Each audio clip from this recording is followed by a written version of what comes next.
Sancho's time at Manchester United appears to be coming to an end. January will be the time that he leaves, according to a lot of the stories in the mainstream media. We're going to delve into that. We're also going to look at some big stories regarding Chelsea and Arsenal as well for you today. They definitely intertwine. It's going to be a big January transfer window. But right now, like buttons, please. Get them smashed. Turn on those bell notifications and subscribe if you haven't done so yet for the Football Terrace. Now, Jadon Sancho is one of the most bitterest pills for me to swallow. This was a player that I was desperate for Man United to sign. I still believe there is a tremendous amount of talent inside this young man. But this is just a case of the right love at the wrong time. It hasn't worked for him at Manchester United. Now, him and Erik ten Hag have seemingly fallen out. The relationship is beyond repair, and the club are looking to move him on. And I think that's going to be good for him, the club, and everybody involved in this situation. But where will he go? According to Ben Jacobs, big friend of the Football Terrace, says that Sancho showed no desire to move to Saudi Arabia in September. It does appear, though, they're going to come back in for him again in January. Now, since September until now, he has fallen out with the manager. He's training alone. He has to have his lunch out of a packed lunchbox. He's been removed from WhatsApp groups. It has become really toxic. And for me as a Man United fan, looking at the treatment of Jadon Sancho, I feel embarrassed by how far this has gone and the fact that the club continue to leak this nonsense. The Saudi clubs are looking for a loan with an obligation to buy for around £50 million. Now, as a Manchester United fan, when I remove what's best for the player, where I'd like to see him go, £50 million coming in, plus his salary taken care of for the rest of the season, feels amazing. Considering we spent £70 million on him, you would recoup a large amount of that money, a large amount that you could hopefully reinvest. The other options come from Fabrizio Romano, who have suggested that Juve have inquired about him, but Juve only want to pay a percentage of his salary and are not offering an obligation to buy. So I think from a Man United point of view, the Saudi option is key.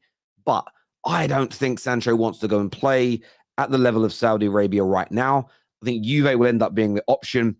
What do you think? Where do you want him to go? Now, all of this is in the backdrop.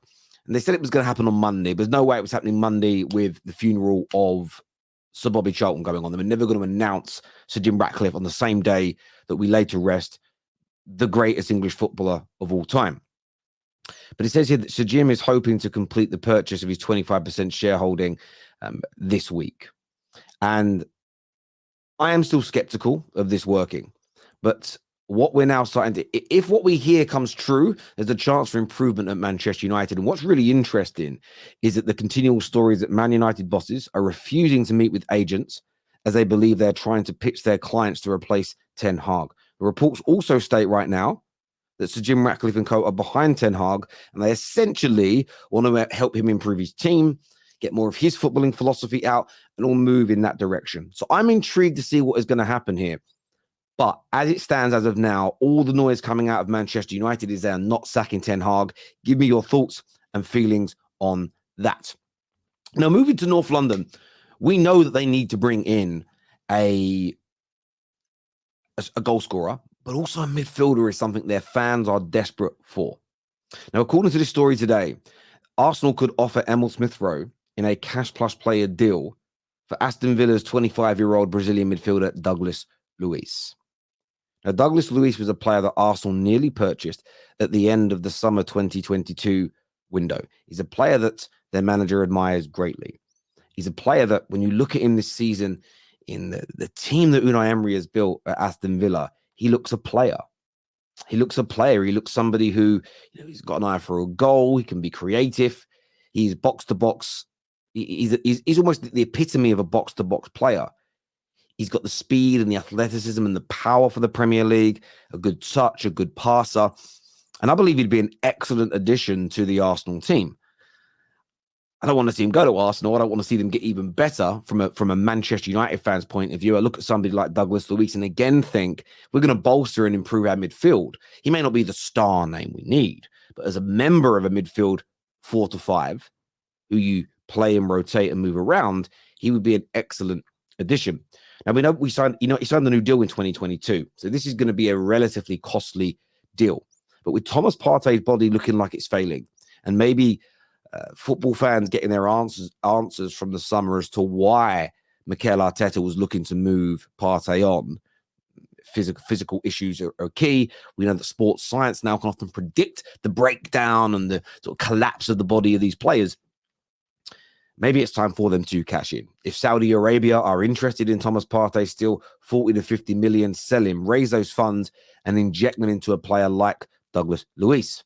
Now, in terms of losing Emil Smith-Rowe, this is one of those things where I think Arsenal fans need to wake up and smell the coffee. There's a phrase of availability is the best ability. And I'll give you an example of that. A lot of people think that James Maddison is better than Bruno Fernandes. One thing I can guarantee you is between now and the end of January, he won't be, because he won't be playing.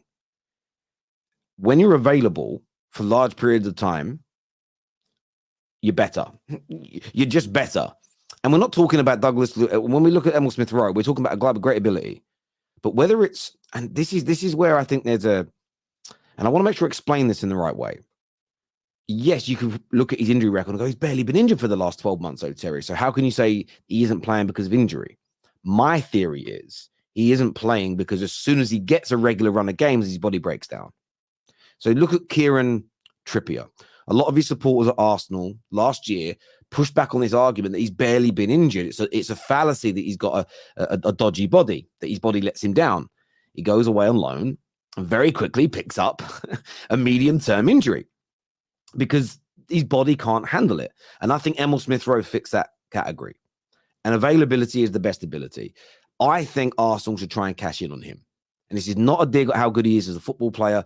It is literally pointing out that I don't think his body can handle it at Arsenal. I don't think he can handle it anywhere. I think Villa would be making a mistake doing this, but Villa really like him.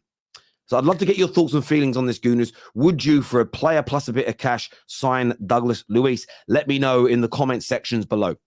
Now, moving to West London. This here comes from Nazir Kinsella, shared by the brilliant Simon Phillips.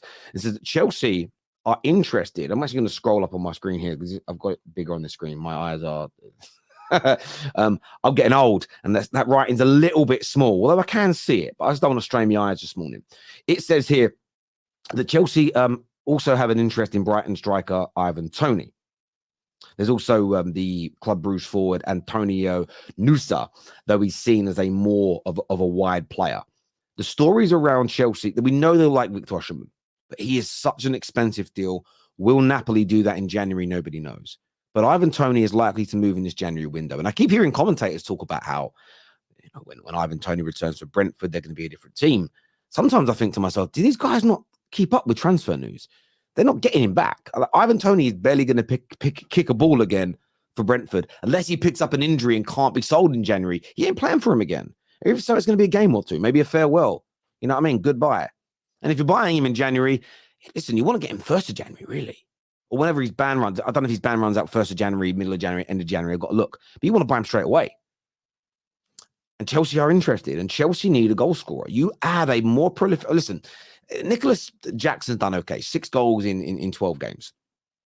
It's not a disingenuous stat because it's true, but 4 of them have come in the last 2 games. So he had 2 goals in 10 games, and now he has 6 in 12. You have to look at that. But Ivan Toney is an overall better football player, and Chelsea fans, even though I think some of them have really taken to Jackson, they know it's true.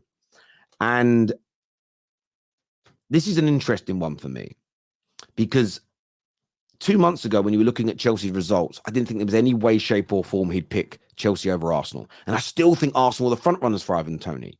But if Chelsea keep picking up points and improving these performances, genuinely, they become a bigger threat when it comes to these signings. Everybody knows they're willing to spend money. This notion that Chelsea had fallen off and nobody would ever want to play for them again, I disagree massively with Johnny Minerals. In the sense of, I get his standards, but I think they're doing this in the right way. You've just got to be a little patient with what they're trying to build at Chelsea. And I understand they've gone for all these youngsters to begin with. The fact they're linked to Ivan Toney, the fact they're linked to Victor Osimhen tells you that those nonsense reports, they won't sign anybody that's under a certain age and don't want any experience, I think's wrong. I think they're going to now start adding experience into this young group of players, and you'll see it come full circle. So Ivan Toney to Chelsea. It wouldn't be a complete hijack because they've held a long interest in him as well. Arsenal are seen right now as the favourites to get him, but where will he end up? And Chelsea fans watching, I'd love your opinion on this. Who would you prefer, Victor Osimhen or Ivan Toney? Really want you to have that debate in our comment section below. Everyone who's tuned in, I always thank you so much for listening to what we do here. As I said, the Terrace is growing from strength to strength. Really excited about our future and things to come. Hit the like button, subscribe, of course, turn on that bell notification button. Take care, goodbye, God bless, and I'll see you soon. Peace.